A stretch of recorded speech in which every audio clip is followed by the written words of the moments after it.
The Truth Girls. Hi everyone. Now you watch this and tell me if you don't think there has been a covert operation to create fake media in order to shut down the alternative media and restrict the internet. Let's start with this. New poll shows only 6% of people trust the mainstream media. Just want to show you this just to show you that one of the issues has been that people don't trust the mainstream media. And it's not just this year. Here's the poll from 2015. 60% of Americans don't trust mainstream media. 2014, Gallup poll shows trust in media plummets, but why? You can go back even further than that. Digital Media and Democracy Tactics in Hard Times by Megan Bowler. A 2005 report by the Pew Research Center for the People and the Press discovered, perhaps unsurprisingly, that 45% of Americans polled said they believed little or nothing of what they read in their daily newspapers. In 2005 Harris poll, only 12% of the public reported a high confidence in the media. And a 2003 Pew poll found that 32% of those surveyed considered news organizations to be immoral. So you see, this is going way back. And the confidence in the mainstream media has only gotten worse and worse over time. Now, as this is happening, and I've been here for a long time, so I've seen a lot of this unfold. Over the years, they're trying to figure out what can we do to restrict the internet, because the internet and the alternative media that's on the internet is the biggest threat to the mainstream media. And what it comes down to for them is that they're losing customers, they're losing money. So over the years, there have been many suggestions for ploys to put a stop to this. 2010, Microsoft exec calls for a driver's license for the internet.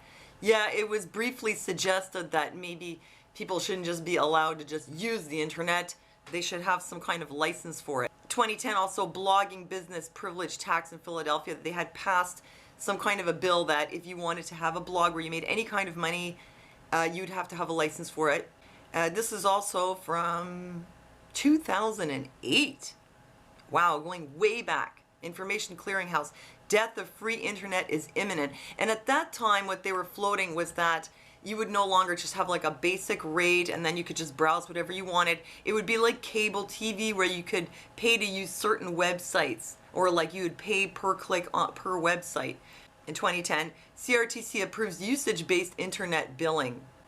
It was only at that point that it was approved to bill people based on how much they download each month. I would have to point out that Bell and Videotron, I guess TELUS also, but definitely Bell and Videotron, they pretty much have a monopoly up here in Canada at this point. Also, they bought up a lot of little internet service providers, and they have deals with buildings where they come and wire up the building to get access, to their service, and then everyone in the building has to pay to be a customer of Bell or Videotron. Like, it's basically like a monopoly.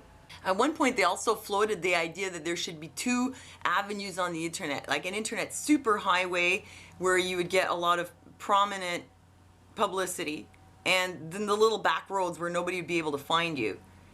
And this has sort of happened on social media. For example, on YouTube, you may remember how it was many years ago when it was really easy to find new channels, whereas now it's like you just always get more of the same of what you've already seen.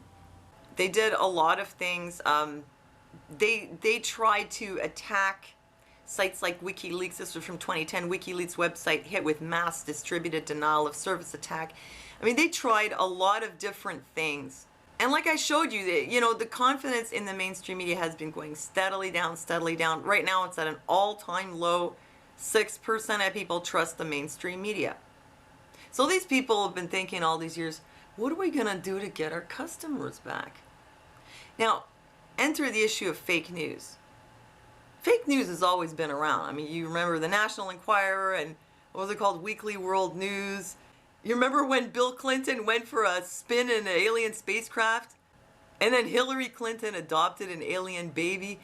Things were going pretty much okay for a while between the Clintons and the aliens, and then they had a fight over Hillary. And then, Obama kind of restored relations with the aliens, brought them back into the White House.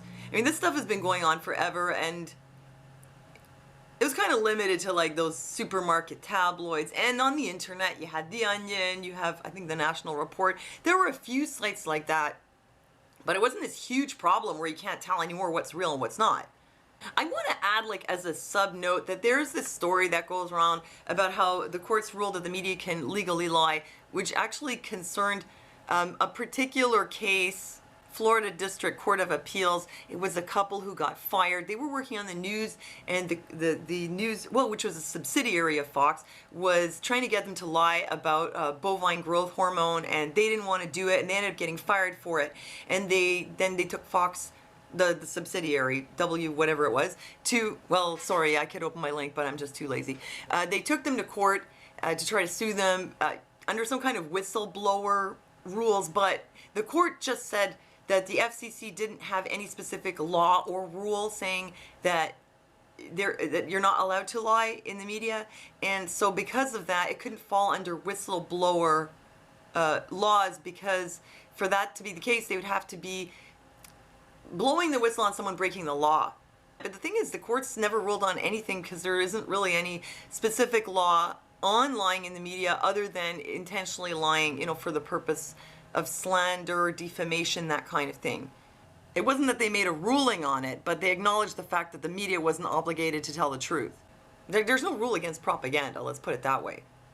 So anyway, all this stuff has been going on all this time. And now all of a sudden it's like, kaboom! Wow! Fake news is a huge problem. What can we do? It's a Russian conspiracy. It's undermining all media and communications. We have to just rein this in. Like, now it's such a big problem. What happened? This is what I think happened.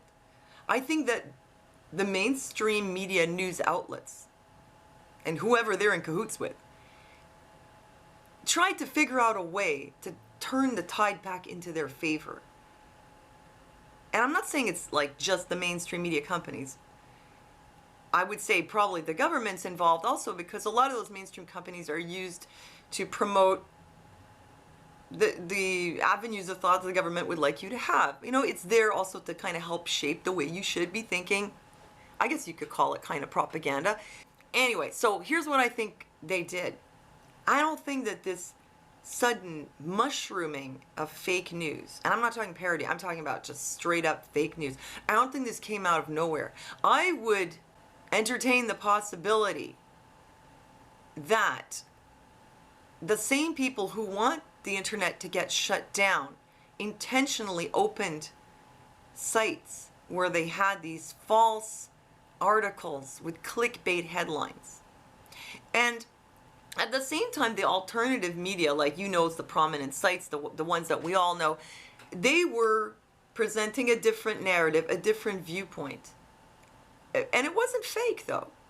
And then at some point, with all this fake news coming in, some of those alternative sites started to repost these articles. They didn't make this stuff up, but they're reposting it. It's like it's spread confusion. And as the alternative media is reposting all this stuff, now people can say the alternative media is the problem, because they're spreading this fake news. But where did the fake news come from? Did people just suddenly get the idea, hey, let's make fake news and put ads? Why? I would say there's a good chance that this was done intentionally, like a kind of, a covert operation. That they created these sites to host these fake articles, and that over the years it progressively got more and more outrageous as people got more and more confused, to the point now where there's so much fake news that people are really sick of it, and the public is now demanding that something be done about it. Which means, of course, something will be done about the alternative media, which is what the mainstream media has wanted all along. And now they could get what they want by doing this. I say they did it. I say that they put in these sites. Because how else could they do it? Say, hey, don't listen to them, come back to us? Well, that wasn't working. So what a clever ploy to create all this fake media until the public demands that something be done about this, and the government is able to pass some laws.